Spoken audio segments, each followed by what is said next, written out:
Hello everyone and welcome to my channel. My name is Crown and today we are going to have some more stories that I hope that you will enjoy.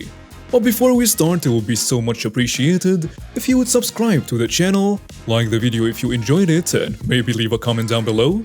These simple clicks would mean a lot to the future of this channel and really reward the effort that I put in every day. And now, without further ado, let's go! First story. Sexist jerk loses grant and doesn't know why. I do. I'm an early career academic in a small niche field. I am going to fudge the details on some of this because the field is so small. Also, apologies for the lens. As I said, I'm an early career academic in a small field. Right out of grad school, I was able to get a very prestigious fellowship at a very prestigious institution. I was thrilled and I went into my first day ready to work hard for the 2 terms. The head of the department, I will call him John, seemed nice enough on the first day, but it quickly became clear that he was an incompetent and sexist bully. A quick summary of was him. 1. Any woman that worked with him was called sweetheart when he was in a good mood, and girly when he was in a bad mood. 2. He refused to give me 2 days off to attend my uncle's funeral. The 2 men who worked under him were both allowed 2-week vacations over the year because they were working hard. None of the women were allowed vacations or time off for any reason. 3. If he didn't like you, he would change the requirements of a task at the last minute. I work in a field that sometimes requires pretty high security clearance. With 2 days' notice, he demanded that one of his friends to be able to come in an event I had organized that required security clearance to get into the building. His friend was not an American citizen, making security nearly impossible, particularly on that timeline. Instead of listening to reason, he tried to dock my pay in retaliation, and I was able to get that denied through HR. And 4. Speaking of pay, he frequently forgot to pay all of us and tried to force one of the other female fellows to handle all of his HR issues. As it wasn't a part of the fellowship to handle admin issues, she refused, which led to some serious temper tantrums on his part. So I think you get the picture. It was bad. Bad enough, in fact, that the institution hired an outside consulting company to investigate what was happening in that department. At first, I was very hopeful and thought that maybe the situation would get fixed. However, the consulting company also had expertise in this small academic field. And it turns out that the CEO of that company was an old friend of John. I quickly realized that the investigation would go nowhere. Also, at the same time, John was applying for a $1 million grant. This grant is a bit different than most others because it's a community-chosen awardee. There is a grant committee and all the members of the committee are nominated by people in the field. The committee then chooses who deserves this grant. Although the grant is considered medium-sized for the field, it is very prestigious. Importantly, the members of the committee are public. Knowing that the investigation was going to go nowhere, and knowing the names of all members on the committee, I decided to take matters into my own hands. I had a decent travel stipend as part of the fellowship, so I planned from then on out to only attend conferences where a committee member lived. This way he had to pay for me to go. I then would go to these cities and get in touch with committee members. Because it is a small field, it isn't uncommon to schedule informal get-togethers with people in the field even if you do not know them personally. So I spent a lot of time traveling, which ended up being great for my career anyway, and talking to all sorts of people in the field. I'd offered to buy them a beer in exchange for asking them questions about their career. Through these casual conversations, I'd ask them about personality conflicts in the lab and how they had handled them. I never mentioned John by the name, but by the end of the chat, it would be obvious who I was talking about and that the issues were serious.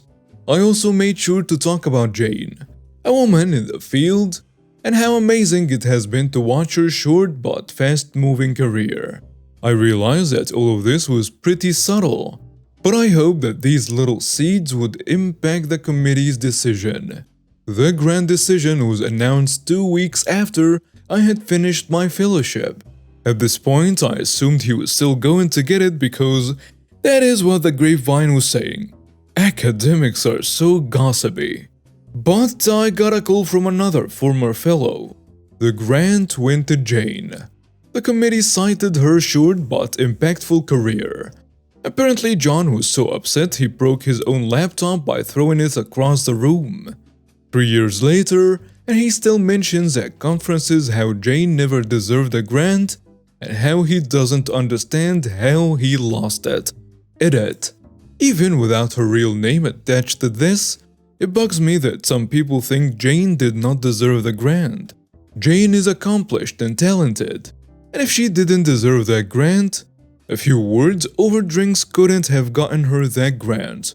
If anyone is making a true breakthrough in their career, it is Jane.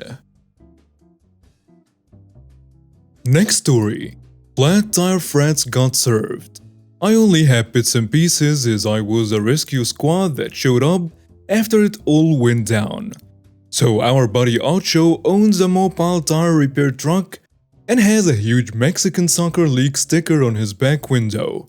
You would almost think he doesn't speak English by looking at him. In fact, he's a former Marine that served in Desert Storm and speaks perfect English, albeit with a slight accent. So someone across town called him for a sort of late-night emergency tire repair.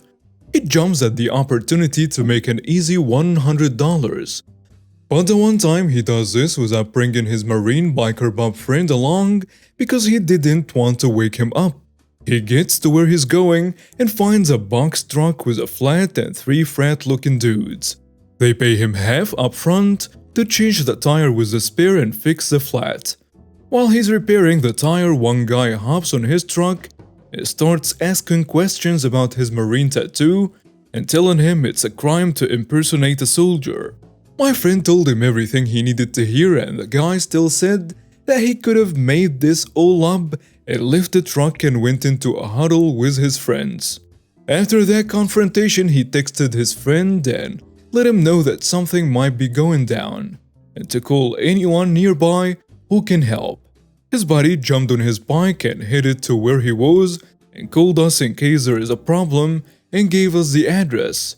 We all grabbed our guns and hopped in a friend's truck and headed down to the spot. My friend was right. Apparently they were going to jump him, but he had the upper hand being on the truck and had pry bars and heavy objects to throw. They tried to lock him in his truck, but being a newer box truck, it has a lock that prevents it from closing without grabbing the unlock lever. While this was happening, his buddy showed up first. Biker Bob is 6'5", looks fat but he's strong as heck. I think he used to play college football while serving. They backed down once they saw him pull up since he looked like he was about to crash his bike into them. Some nonsense was yelled back and forth with the 3 dudes, calling Bob and Ocho fake soldiers. One of the frat dudes sucker punches Bob and Bob returns the favor. We arrived at about the time 2 of them were gonna take Bob on, and the other was looking in his truck for a bat or something to attack Ocho, who stayed with his truck. When we showed up, everyone stopped fighting because my friend did the dramatic stop with his truck. The frat dudes looked at us and told us to get lost, and we let them know we were friends of the biker and tire shop. The 3 of them went pale because the driver pulled his rifle out first and told him he would make it his problem if he wanted to. They paid Ocho the full amount, but for their trouble he was going to keep their wheel and tire. We helped Ocho organize his truck while my friend and biker Bob escorted them out of the area and to a police station where biker Bob told his brother, the sergeant at the station. He told him what happened, and he then arrested the one that sucker punched his brother and warned the other 2 that he didn't want to see them in the area for the rest of the night. Not sure where they ran off to, but This morning, Bob said that Fred was charged for assault. Acho had to give the wheel a tire back, but he cut a foot-long gash on the side of the tire and pinned the wheel before he did. However, Acho learned his lesson not to drive out alone at night. Next story. Psycho ex-wife gets served. Literally. I divorced my first wife back in 2012. Long story short, on top of many issues she had, her infidelity was the last straw for me. I've since remarried and have a beautiful baby boy. Shortly after the divorce, while then single, my ex would contact me out of nowhere apologizing for everything and asking for me back. I would kindly tell her no and wish her the best. She would then immediately flip out on me, calling me a jerk and blah blah blah, reassuring my decision. This happened a handful of times over the next year or two. A few years later, I married the type of woman every man dreams about. Independent, intelligent, funny, generous, caring, selfless, and beautiful. Within weeks of us getting married, my wife and all of her close friends received a friend request on Facebook from a very suspicious profile. Again, my wife is very intelligent, and with a little bit of detective work concluded without a doubt that the fake profile was in fact my ex. She kindly sent her an instant message letting her know she wasn't fooling anyone, and wouldn't you know, the profile disappeared. This same thing happened several times over the past few years. A year ago we became parents, and that is when things got really bad. Along with social media stalking came actual stalking. I would notice her car parked down the street from my house. I would make a point to walk towards it, and it would suddenly drive off. We finally ended up getting off social media for the privacy of our family.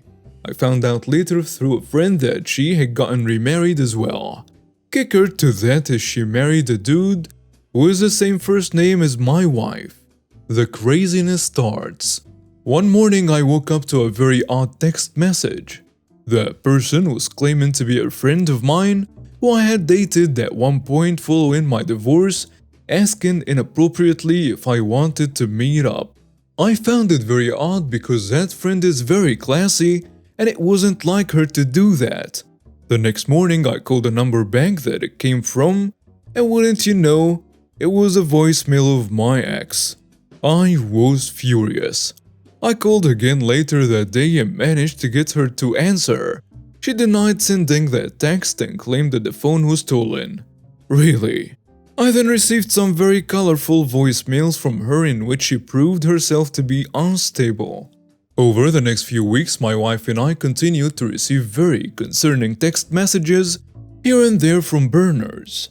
Things like, "I'm watching you," "How's my dog?" "I got him in the house and the divorce." And finally, "Better take good care of that baby." And that was it for me. I reported what I felt to be threatening messages to the police. They told me that they couldn't do anything about the messages that came from the burners, because there was no way to prove it was her. They were useless. My next course of action was to get a restraining order against her. This was easily accomplished by utilizing the odd text message in which she claimed to be another person as well as the colorful voicemails. The best part is that I was filing it as being fearful for my safety as well as the safety of my family. The order would also have to be made public and presented to anyone and everyone she lives with, meaning her husband and in-laws. That means they would get to see the screenshots of the trashy text messages and read the dialogue of the voicemail she left. And that would be entertainment at its finest. The tricky part now was just getting her served.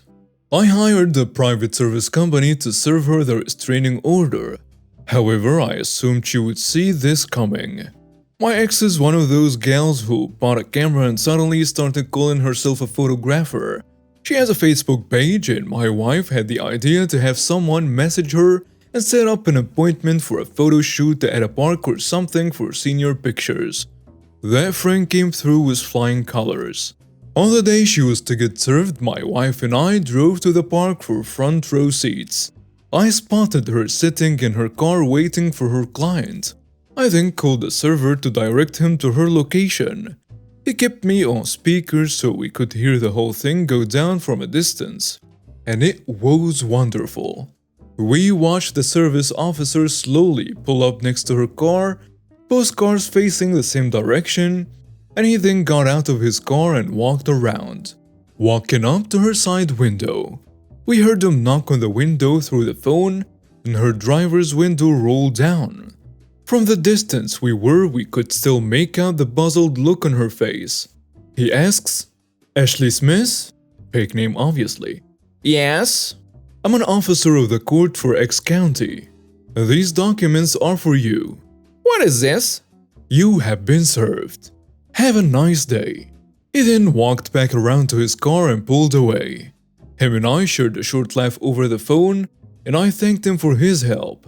I was shocked to hear him laugh over the whole thing. I guess it would be kind of fun to ruin people's day for a living.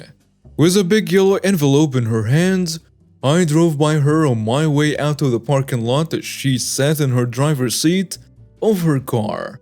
I slowed down to make sure she saw me, and she looked like a deer in headlights. With my passing by, she now knew what was in the envelope without even opening it. I assume.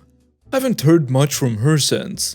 I did hear from a friend that day who knew what was going down, that her Facebook page had been taken down that evening. I'm assuming she did it out of shame, or her husband was so livid with her, she got grounded. And now we have reached the end of today's stories. Thank you for watching and see you next time.